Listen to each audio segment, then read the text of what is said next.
بسم الله الرحمن الرحيم رسول الله ما بعد فقد قال الله تعالى في القرآن العظيم والفرقان المجيد بعد أعوذ بالله من الشيطان الرجيم بفضل بسم الله الرحمن الرحيم والذين تبوأوا الدار والإيمان من قبلهم يحبون من هاجر إليهم ولا يجدون في صدورهم حاجة مما أوتوا ويؤثرون على أنفسهم ولو كان بهم خصاصة ومن يوق شح نفسه فأولئك هم المفلحون صدق الله العلي العظيم وصدق رسوله النبي الكريم ونحن على ذلك من الشاهدين سبحانك لا علم لنا إلا ما علمتنا إنك أنت العليم الحكيم اللهم صل على سيدنا محمد طب القلوب ودوائها وعافية الأبدان وشفائها ونور الأبصار وضيائها وعلى آله وأصحابه وسلم. கண்ணியமிக்க அல்லாஹ்வின் நல்லடியார்களே, இஸ்லாமிய பெரியார்களே, இந்த ஒரே இல்லங்களிலிருந்து செவியேற்றுக் கொண்டிருக்கக்கூடிய தாய்மார்களே, உங்கள் அனைவருக்கும் என் இஸ்லாத்தின் காணிக்கையான ஸலாத்தை சொல்லி என் வார்த்தைகளை துவங்குகிறேன். அஸ்ஸலாமு அலைக்கும் வரஹ்மத்துல்லாஹி வபரகாத்துஹு. பேரன்புமிக்க அல்லாஹ்வின் நல்லடியார்களே, அல்லாஹ் தஆலா தன்னுடைய குர்ஆன் ஷரீஃபில் அன்சாரிகளின் தன்மைகளை பற்றி இப்படி சொல்லுவான். மதீனாவைச் சேர்ந்த அன்சாரிகள், அந்த அன்சாரி சஹாபாக்கள் எப்படிப்பட்டவர்கள் என்று சொல்லும்போது, வல்லதீன தபவ்வஉத் தார வல் ஈமான்,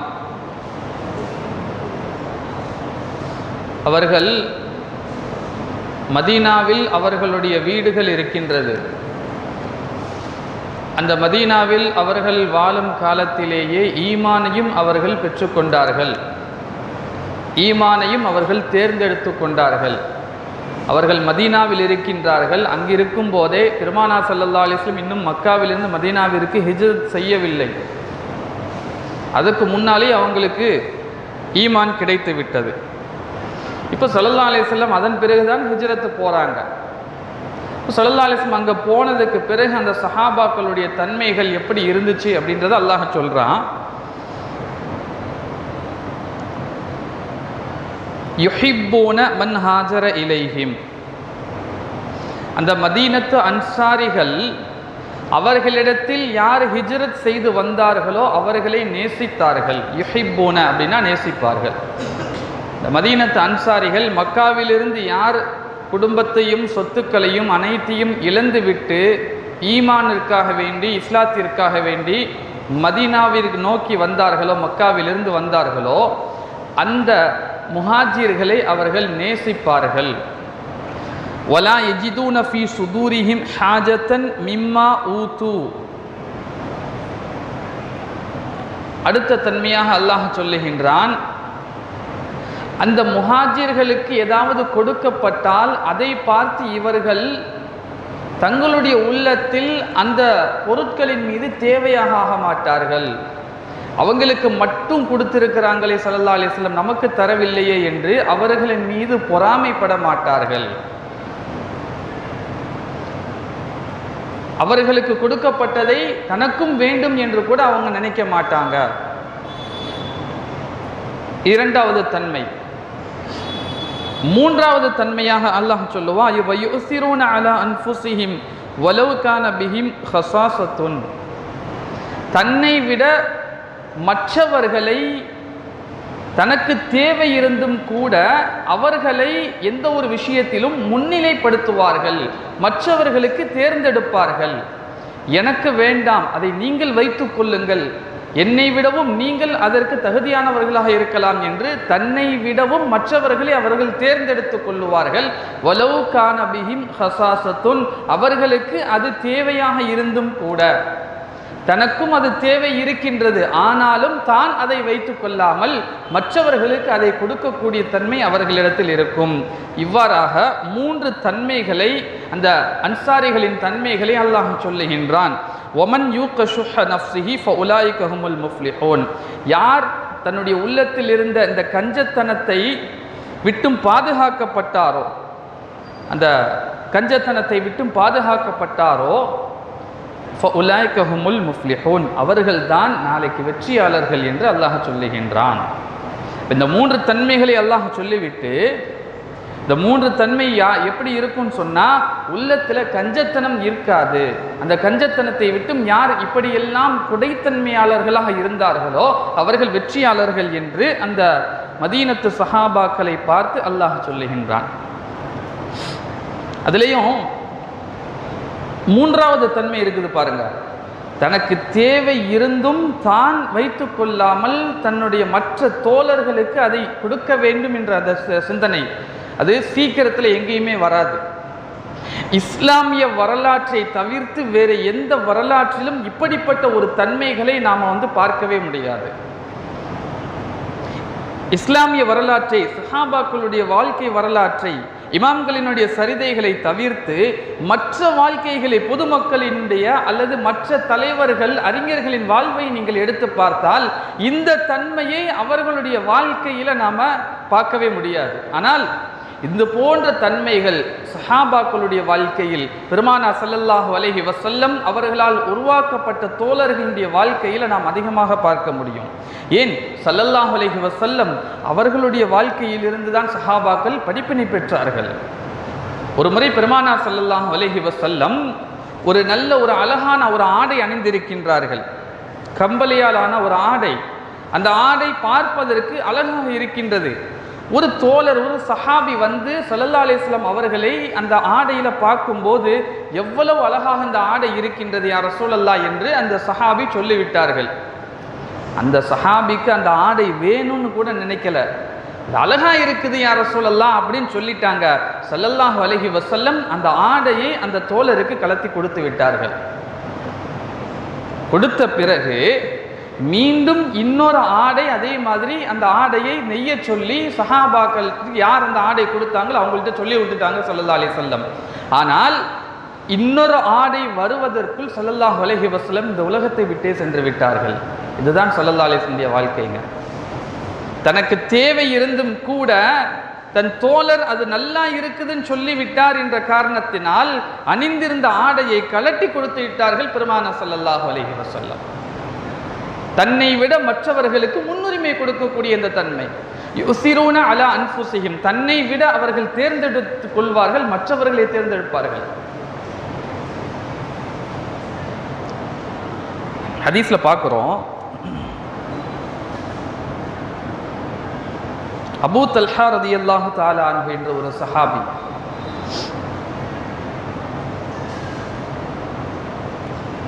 ஸல்லல்லாஹு அலைஹி வஸல்லமுடைய மஜ்லிஸிற்கு ஒரு விருந்தாளி வந்திருக்கின்றார்கள். அந்த விருந்தாளியை வீட்டிற்கு அழைத்து சென்று விருந்து உபசரிப்பு செய்ய வேண்டும். ஸல்லல்லாஹு அலைஹி வஸல்லம் மஜ்லிஸில் சஹாபாக்கள் இருக்கிறாங்க. யார் இந்த விருந்தாளியை உபசரிப்பார் அப்படின்னு கேட்குறாங்க. அந்த உபசரிக்கக்கூடிய, அதாவது யார் வீட்டில் விருந்து வைக்கக்கூடிய அளவுக்கு உங்கள்கிட்ட யார்கிட்ட சாப்பாடு இருக்குது. ஏன்னா அன்றைய சூழ்நிலை என்ன அப்படின்னு சொன்னால் மிகுந்த வறுமை. ஸல்லல்லாஹு அலைஹி வஸல்லம் தன்னுடைய வீட்டில் எதுவும் இல்லை என்ற காரணத்தினால் தோழர்கள்ட்ட கேட்குறாங்க, யார் இவரை வீட்டுக்கு கூப்பிட்டு போய் விருந்து கொடுக்குறாங்க அப்படின்னு. அப்போ அபூ தல்ஹா ரலியல்லாஹு தஆலா அன்ஹு யா ரசூலல்லாஹ் நான் கொடுக்குறேன் அப்படின்னு சொல்லிட்டாங்க. அபூ தல்ஹா ரலியல்லாஹு பொறுப்பை எடுத்துக்கொண்டு வீட்டுக்கு போகிறாங்க. வீட்டுக்கு போய் மனைவிட்ட சொல்கிறாங்க, அக்ரிமி லைஃப ரசூலுல்லாஹி ஸல்லல்லாஹு அலைஹி வஸல்லம், ஸல்லல்லாஹு அலைஹி வஸல்லம் அவர்களுடைய விருந்தாளியை சங்கைப்படுத்த வேண்டும். வீட்டில் என்ன இருக்குதோ அதை நாம் சமைத்து வைப்போம் அப்படின்னு சொல்றாங்க. மனைவி சூழ்நிலையை பாருங்கள். மனைவி சொல்றாங்க, எங்க நீங்களும் நானும் சாப்பிடுவதற்கு கூட உள்ள ஒன்றும் கிடையாது, வீட்டில் சிறிது மாவு இருக்கின்றது, பிள்ளைக்கு அதிலிருந்து நாம் உணவு தயாரித்து கொடுக்கலாம், அவ்வளவுதான். கொஞ்சம் ரொட்டி சுட்டு கொடுக்கறதுக்கு பிள்ளைக்கு தேவையான அளவு உணவு மட்டுமே இருக்கின்றது, வேற எதுவும் வீட்டில் கிடையாது. அப்போ அபூ தல்ஹா ரலியல்லாஹு சொல்றாங்க, இரவு நேரம் அந்த மாவை நீ விருந்தாளிக்காக வேண்டி நீ உணவு தயாரித்து வைத்து விடு. உணவு ரெடியான பிறகு அந்த தட்டில் அந்த ரொட்டியை, அந்த உணவை நீ வச்சிரு. வைத்து விட்டு விளக்கை நீ சரி செய்வதை போல் நீ அணைத்து விடு. நானும் விருந்தாளியும் உட்கார்ந்து கொள்ளுகின்றோம். நான் தட்டில் கை வைத்து விட்டு நான் சாப்பிடுவதை போன்று நான் பாவலா செய்கின்றேன். என் கையும் வாயும் வேலை செய்யும். ஆனால் தட்டுல உணவு நான் சாப்பிட மாட்டேன், விருந்தாளி சாப்பிடட்டும்.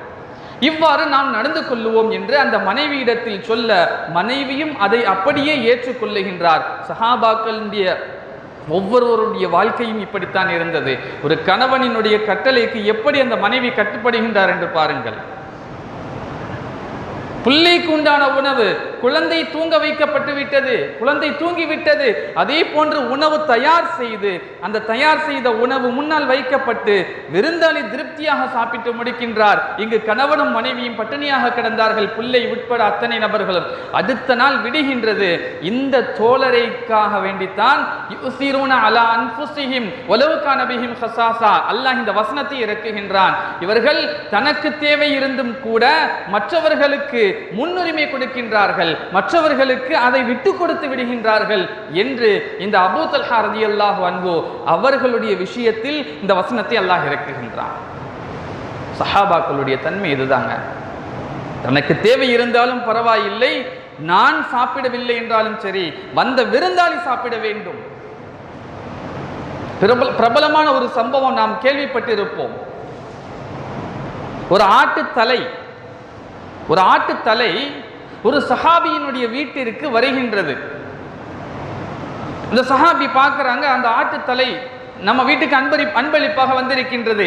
அந்த சஹாபி என்ன பண்றாங்க, எனக்கு வேண்டாம், என்னுடைய நண்பர் தேவையுடையவராக இருக்கின்றார், அந்த வீட்டுக்கு கொண்டு போங்க. அப்ப இரண்டாவது வீட்டுக்கு போகுது. அவர் பார்த்து விட்டு சொல்லி விடுகின்றார், இன்னொரு தோழரின் வீட்டிற்கு அலை கொண்டு செல்லுங்கள் என்று. இப்படியாக அந்த ஆட்டுத்தலை கிட்டத்தட்ட 7 தோழர்களினுடைய வீடுகளுக்கு மாறி மாறி செல்லுகின்றது. எல்லோரும் சொல்லுகின்றார்கள், எனக்கு தேவையில்லை, என்னுடைய தோழருக்கு கொண்டு செல்லுங்கள். அப்போ அந்த 7 பேருக்கும் தேவை இருக்கின்றது, 7 பேருக்கும் தேவை இருக்கின்றது. ஆனாலும் கூட அவர்கள் செய்த காரியம் தன்னை விடவும் மற்றவர்களுக்கு அது கிடைக்கட்டும். கடைசியாக முதல் நபர் யார்கிட்ட இருந்து போச்சோ அவர் வீட்டுக்கே திரும்பவும் அந்த தலை வந்து சேர்ந்து விடுகின்றது. அப்போ சஹாபாக்களுடைய தன்மை எப்படி இருக்கின்றது பாருங்க. தனக்கு தேவை இருந்தும் கூட மீண்டும் அதை மற்றவர்களுக்கு கொடுத்து அனுப்பக்கூடிய ஒரு சூழ்நிலை. அந்த தன்மை அல்லாஹ் நமக்கு கொஞ்சமாவது தந்திரல வேண்டும். சிறுவன அலா அன்ஃபுஸிஹிம், தன்னை விட மற்றவர்களுக்கு தேர்ந்தெடுப்பார்கள். எனக்கு இருக்கோ இல்லையோ என் தோழர்கள் சாப்பிட, என் தோழர்களுக்கு கிடைக்கட்டும்.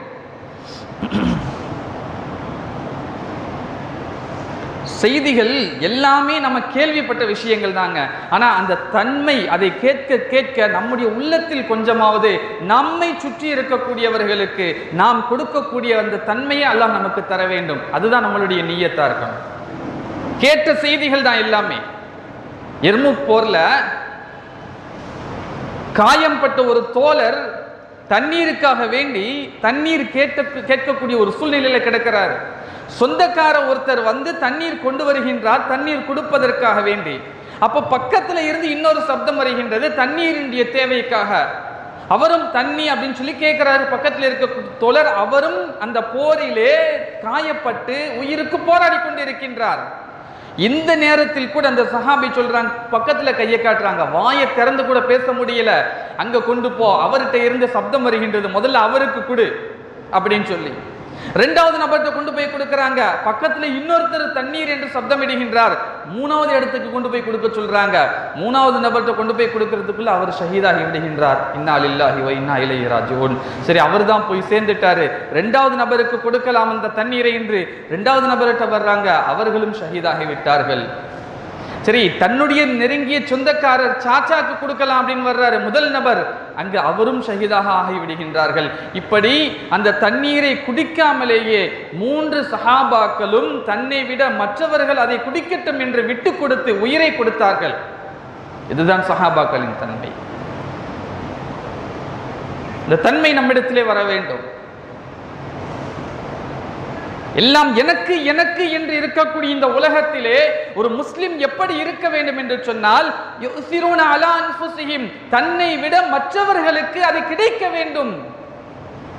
எனக்கு கடைசியில் வரட்டும், முதலில் மற்றவர்களுக்கு கொடுங்கள். அந்த தன்மை ஒரு முஸ்லிமிடத்தில் வர வேண்டும். இதுதான் இந்த மார்க்கம் கற்றுத்தரக்கூடிய விஷயம். முஆத் இப்னு ஜபல் ரலியல்லாஹு தஆலா அன்ஹு அவர்களுடைய காலத்தில், ஆட்சி காலத்தில் கொஞ்சம் 400 திர்ஹங்கள் உமர் ரலியல்லாஹு தஆலா அன்ஹு முஆத் ரலியல்லாஹு அன்ஹு வீட்டுக்கு அவர்களுக்கு என்று கொடுத்து அனுப்புறாங்க. கொடுத்து அனுப்பும் போது சொல்லி அனுப்புறாங்க, நீங்க கொண்டு போய் அவங்களுக்குன்னு சொல்லி கொடுங்க. இத கொடுத்து விட்டு என்ன பண்ணுறாரு, அதை முஆத் ரலியல்லாஹு அதை என்ன செய்கின்றார் என்று நீங்கள் பார்த்து விட்டு வந்து சொல்ல வேண்டும் என்னிடத்தில். அப்ப அந்த பணியால் ரூபாய் 400 திர்ஹத்தை கொண்டு வந்து முஆத் ரலியல்லாஹு கையில கொடுக்குறாங்க. உட்கார்ந்த இடத்திலிருந்து அந்த 400 திர்ஹங்களையும் அங்கு இருக்கக்கூடிய ஏழை மக்களினுடைய வீடுகளுக்கு பங்கிட்டு விட்டார்கள். முடிச்சிட்டு வீட்டுக்கு வர்றாங்க. வீட்டுல மனைவி சொல்றாங்க, வல்லாஹு இன்னா மிஸ்கீன், அல்லாஹ்வின் மீது ஆணையாக நாமளும் மிஸ்கீனாகத்தான் இருக்கின்றோம், நமக்கென்று கொஞ்சம் எடுத்துக்கொண்டிருக்கலாமே என்று மனைவி கேட்கிறாங்க கணவர்கிட்ட. இந்த செய்தியை உமர் ரலியல்லாஹு அன்ஹு அவங்கள்ட்ட போய் அந்த பணியால் சொல்லுகின்றார்கள், சஹாபாக்களினுடைய வாழ்க்கை இப்படித்தான் இருந்தது. வந்ததை எல்லோருக்கும் பங்கு வைத்து விட்டார்கள், தனக்கென்று எதுவும் எடுக்கவில்லை. மனைவி கோபப்படுறாங்க, வல்லாஹி இன்னா மிஸ்கீனுன், நாமும் அந்த ஏழைகளுடைய கூட்டத்தில் தான் இருக்கின்றோம், நாம ஒன்னும் அரசாட்சியினுடைய காரணத்தினால் செல்வத்தை சேமித்து வைக்கவில்லை என்று மனைவி சொல்லிதான் கணவருக்கு ஆமா நமக்கும் தேவை என்று புரிகின்றது அந்த இடத்துல தான்.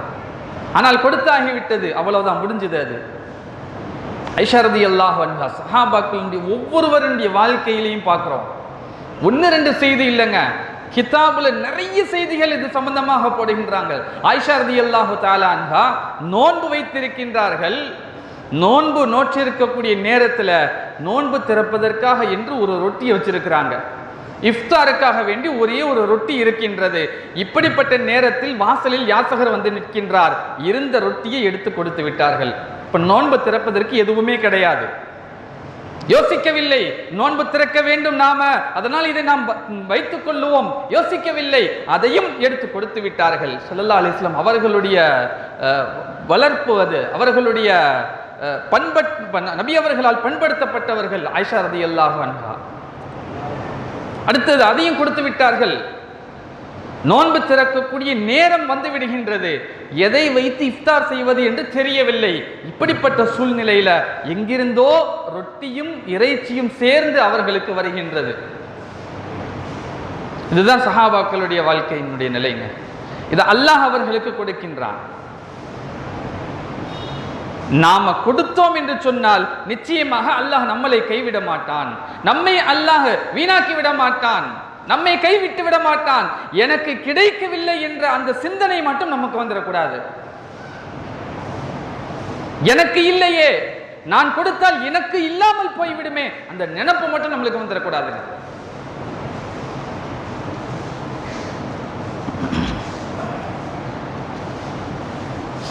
அபு யசீத் அல் பிஸ்தாமி ரஹ்மத்துல்லாஹி அலைஹி அப்படின்னு சொல்லி ஒரு இறைநேசர். இவங்க மிகப்பெரிய இறைநேசர். ஹஜ்ஜிக்கு போறாங்க. ஹஜ்ஜிக்கு போன இடத்தில் ஒரு இளைஞர், ஒரு வாலிபர் வந்து இவர்களை சந்திக்கின்றார். அந்த வாலிபர் கேட்கிறாங்க, ஜுஹுதுனா என்ன அப்படின்னு கேட்கிறார். ஜுஹுத் அப்படின்னா பற்றில்லாத தன்மை, உலகத்தின் மீது ஆசை இல்லாத தன்மை. உலகம் உலகம் அப்படின்னு சொல்லி உலகத்தின் செல்வத்தின் மீது ஆசை இல்லாம இருக்கிறதுனா என்ன அப்படின்னு சொல்லி கேட்கிறாங்க. யாரு? ஒரு வாலிபர் வந்து அபு யசீத் அல் பிஸ்தாமி என்ற மிகப்பெரிய இறைநேசர்கிட்ட கேட்கிறாங்க. அப்போ அவங்க சொல்லுவாங்க, இன் வஜத்னா அக்கல்னா, நமக்கு கிடைத்தால் நாம் அதை சாப்பிட்டு கொள்ளலாம். இன் வஜத்னா, ஏதாவது நமக்கு கிடைத்தால், அன்பளிப்பு வந்தால் சாப்பிட்டு கொள்ள வேண்டும். இன் ஃபகத்னா, எதுவுமே இல்லை என்று சொன்னால் சபர்னா, நாம் பொறுமையாக இருந்துவிட வேண்டும். இதுதான் பற்றில்லாத தன்மை என்று அபு யசீத் அல் பிஸ்தாமி ரஹ்மத்துல்லாஹி அலைஹி சொல்றாங்க. கிடைச்சா சாப்பிட்டுக் கொள்வோம், கிடைக்கவில்லை என்றால் இறைவனை தூற்றக்கூடாது. என்னை ஏன் அல்லாஹ் பட்னியா வச்சிருக்கிறான், எனக்கு ஏன் ரப்பு தரவில்லை என்று நீங்கள் தூற்றக்கூடாது, பொறுமையாக இருக்க வேண்டும் அப்படின்னு சொல்லி அபு யசீத் அல் பிஸ்தாமி ரஹ்மத்துல்லாஹி அலைஹி சொல்லக்கூடிய இந்த செய்தி, இதை கேட்டுவிட்டு நமக்கு இதை பார்க்கும்போது இப்படி நம்மால் இருக்க முடியுமான்னு கூட நம்மளுக்கு தெரியல. நாம் இப்படி இருக்க முடியுமா? கிடைத்தால் பெற்றுக்கொள்வோம், கிடைக்கலன்னு சொன்னா கிடைக்கிற வரைக்கும் நம்ம விடமாட்டோம். எனக்கு வேணும்னு சொல்லி எப்படியாவது அதை பெற்றுக்கொள்ளுவோம். எனக்கு கண்டிப்பா அது வேணும் அப்படின்னு சொல்லி இந்த இடத்துல ஒரு செய்தியை பதிவு செய்ய ஆசைப்படுகின்றேன். அன்பானவர்களே, நமக்கு என்று அல்லாஹ் எழுதி வைத்து விட்டான் தெரியுமா, அது நிச்சயமாக நம்மளுக்கு வந்து சேருங்க. அது எங்கேயும் போகாது. நமக்கு என்று அல்லாஹ் எழுதி விட்டான், அது எப்படியும் நமக்கு வந்து சேர்ந்து விடும். நம்ம அதை போய் போராடி தான் பெற்றுக்கொள்ள வேண்டும் இல்லை, இலகுவாக அதை அல்லாஹ் நம்மள்கிட்ட கொண்டு வந்து சேர்த்துருவான். ஏன்னா அதுல நம்ம பேர் எழுதி இருக்கிறது. நம்ம பெயர் எழுதவில்லை என்றால் எவ்வளவு போராடினாலும் அது நமக்கு கிடைக்காது. அவ்வளவுதான். நமக்கு என்று அதில் எழுதப்படவில்லை என்றால் நம்ம எவ்வளவு தூரம் போராடி அதை பெற்றுக்கொண்டு வீட்டுக்கு வந்து வச்சா கூட, அல்ல நம்ம வாயில சாப்பிட்டு வயிற்றுக்குள்ளே சென்று விட்டால் கூட, அந்த உணவில் நம் பெயர் எழுதவில்லை என்றால் மீண்டும் அது வெளியில வந்துடும். மீண்டும் அது வெளியில வந்துடும். ஏன்? அதுல நம்முடைய பெயர் எழுதப்படவில்லை. ஒரு நபர் ஒரு விருந்துக்கு சென்று அந்த விருந்திலே நல்ல முறையில் சாப்பிடுகின்றார். வயிறு நிறைய சாப்பிடுறாரு. கடைசி ஒரு கவலை உணவு எடுத்து உள்ள வைக்கிறாரு. அந்த உணவில் ஒரு முள்ளு இருந்துச்சு, தொண்டையில போய் மாட்டிக்கிடுச்சு அவருக்கு. இந்த ஒரே ஒரு முள்ளு, சாதாரண ஒரு சின்ன முள்ளு தொண்டையில போய் மாட்டிக்கிடுச்சு. முழுங்கவும் முடியவில்லை, துப்பவும் முடியவில்லை. அப்படியே அண்ணாந்து வாயை திறந்த வாயை மூடவில்லை. வேதனை தருகின்றது. அப்படியே அவரை மருத்துவமனைக்கு அழைத்து செல்லுகின்றார்கள். போகக்கூடிய வழியில போய்கிட்டு இருக்கிறாங்க மருத்துவமனைக்கு, அவரை அழைத்து செல்லுகின்றார்கள். போற வழியில அவர் அந்த வாகனத்தை ஓட்டக்கூடியவர்கள்ட்ட கொஞ்சம் நிறுத்துங்க, எனக்கு வாந்தி எடுக்கணும் போல இருக்குதுன்னு சொல்றாரு. செய்கையால் சொல்லுகின்றார். வண்டி நிறுத்தப்படுகின்றது. வெளியில போய் வாமிட் பண்றாரு. தொண்டையில் சிக்கிய முள் அந்த வாந்தியோடு வெளியே வந்து விடுகின்றது. அப்பா அல்ஹம்துலில்லாஹ், வீட்டுக்கு திரும்ப அவரை கூட்டு போறாங்க. இப்போ அவர் எடுத்த அந்த வாந்தி அந்த இடத்தில் பார்க்கின்றார்கள். ஒரு நாய் பசியில் துடித்து கொண்டு அப்படி கிடக்குது அந்த இடத்துல. அந்த நாய் அந்த உணவை வந்து சாப்பிடுகின்றது. அன்பானவர்களே, இந்த உணவு இவர் பேர் எழுதப்படவில்லை. யாருடைய பேர் எழுதப்பட்டிருக்கின்றது? அந்த நாய்க்கு அந்த உணவு எழுதப்பட்டிருக்கின்றது. எனவே அவர்கிட்ட அந்த கடைசியினுடைய கவலத்தில் ஒரு முல்லை வைத்து அல்லாஹ் அதை வெளியே எடுத்து விட்டான். நமக்குன்னு எழுதப்பட்டிருந்தால் அது எங்கு இருந்தாலும் நிச்சயமாக அல்லாஹ் அதை இங்கு கொண்டு வந்து சேர்த்து விடுவான். கொஞ்சம் யோசிச்சு பாருங்களேன், எத்தனை பகுதிகளில் இருந்து நம்மளுடைய பகுதிக்கு நிவாரண பொருட்கள் வந்துச்சு. அது அங்கிருந்து இங்கு வர வேண்டும் என்று அல்லாஹ் எழுதி இருக்கிறான். அதனால வந்துச்சு. நம்ம நினைச்சு பார்த்தோமா, இப்படியெல்லாம் நமக்கு வரும் என்று அல்லாஹ் எழுதி வைத்திருக்கின்றான். அல்லாஹ் அதை நம்மளை நோக்கி அனுப்பி வைக்கின்றான். ஆனா நம்மளுக்கு எழுதவில்லை என்று சொன்னால், நம்ம பேர் அதுல இல்லை அப்படின்னு சொன்னா, எவ்வளவு போராடி சாப்பிட்டாலும் கூட அந்த ஒரு முள்ளின் மூலமாக எப்படி வெளியில வந்துச்சோ அதே மாதிரி அல்லாஹ் வெளியில எடுத்துருவான். உன் பேர் இல்லை அதில். அதே மாதிரி தான் இன் வஜத்னா அக்கல்னா, இருந்துச்சுன்னா சாப்பிட்டு கொள்ளுவோம், பெற்றால் சாப்பிட்டுக் கொள்வோம். ஃபக்கத்னா சபர்னா, இல்லை என்றால் பொறுமையாக நாங்கள் இருந்து விடுவோம். இதுதான் பற்றற்ற தன்மை அப்படின்னு அபு யசீத் அல் பிஸ்தாமி ரஹ்மத்துல்லாஹ் சொல்றாங்க. இந்த தன்மை நம்மள்ட்ட இன்னும் வரல. அல்லாஹ் அந்த தன்மை நமக்கு தரணும். இல்லை என்றால் பொறுமையாக இருக்கக்கூடிய நசீபை அல்லாஹ் நமக்கு தரணும். இல்லை என்றால் சபிக்க கூடாது மற்றவர்களை. அல்லாஹ்வே எனக்கு ஏன் அல்லாஹ் தரல அப்படின்னு நம்ம மற்றவர்களை திட்டவோ ரப்பின் மீது கோபப்படுவோ கூடாது. சபர்னா, அந்த பொறுமை நம்மள்கிட்ட வேணும். ஆனா அந்த வாலிபர் பதில் சொன்னாரா, இது என்ன பெரிய பற்றற்ற தன்மைன்னு சொல்றீங்க? இது எங்க ஊர்ல இருக்கக்கூடிய நாய் கூட செய்யுமே இந்த பற்றற்ற தன்மையை. நாய் என்னங்க செய்யும்? கிடைச்சா சாப்பிடும், கிடைக்கலன்னா போயிடும். எனக்கு ஏன் தரலன்னு நம்மளை வந்து கடிக்க வருமா? அது வராது.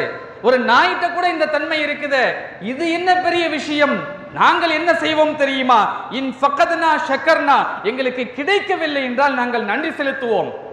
எங்களுக்கு கிடைக்கவில்லை, இல்லை என்று சொன்னால் நன்றி செலுத்துவோம்.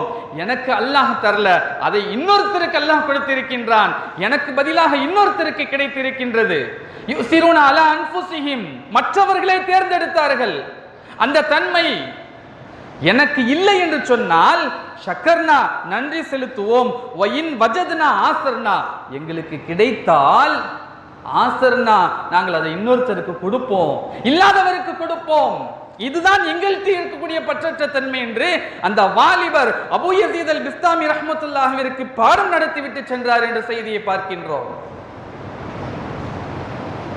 மற்றவர்களை தேர்ந்தெடுக்கக்கூடிய அந்த தன்மை இருக்குது, சஹாபாக்கள்கிட்ட இமாம்களிடத்தில் அந்த தன்மை அப்படியே முழுமையாக அவர்கள்ட்ட இருந்துச்சுங்க.